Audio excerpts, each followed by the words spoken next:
دفعہ کا ذکر ہے کہ کسی گاؤں میں ایک کسان رہتا تھا۔ وہ بہت مہربان تھا۔ ایک دن وہ اپنے کھیتوں میں کام کرنے جا رہا تھا۔ کھیتوں کے راستے میں ایک کنواں پڑتا تھا۔ وہ بہت پرانا کنواں تھا۔ ایک دن اس نے کھیتوں سے کسی کی آواز سنی، کوئی مدد کے لیے پکار رہا تھا۔ یہ آواز کسی عورت کی تھی۔ یہ کنواں ایک جادوگر کے قبضے میں تھا۔ کسان نے سوچا کہ شاید جادوگر عورت کا روپ بدل کر مجھے پھنسانے کی کوشش کر رہا ہے۔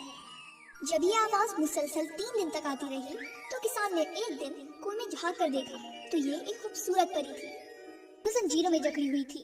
اس پری نے کسان سے کہا کہ تم میری مدد کرو، اور جب تک میں ان زنجیروں میں جکڑی رہوں گی تب تک میرا کوئی جادو نہیں چل سکتا۔ کسان اسی وقت گھر سے رسی لے آیا اور پری کو کنویں سے نکالا۔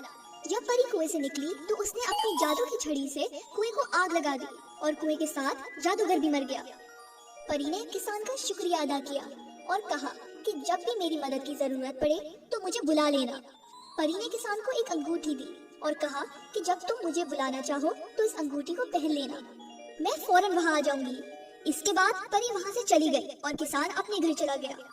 ایک دن کسان کے کھیتوں میں ایک خوفناک بھیڑیا آ گیا۔ وہ کسان کو کھانے کے لیے اس کے پاس آنے لگا۔ کسان بہت گھبرایا ہوا تھا۔ اچانک اسے پری کی بات یاد آئی اور اس نے وہی انگوٹھی نکالی اور اسے اپنے ہاتھ میں پہن لیا۔ پری فوراً وہاں آ گئی اور اپنی جادو کی چھڑی سے اس نے بھیڑیے کو مار دیا۔ اس طرح کسان کی جان بچ گئی۔ کسان نے پری کا شکریہ ادا کیا اور پری وہاں سے چلی گئی۔ تو پیارے بچوں، ہمیں اس کہانی سے یہ سبق ملتا ہے کہ ہمیں بھی بہادری اور دلیری کے ساتھ سب کی مدد کرنی چاہیے۔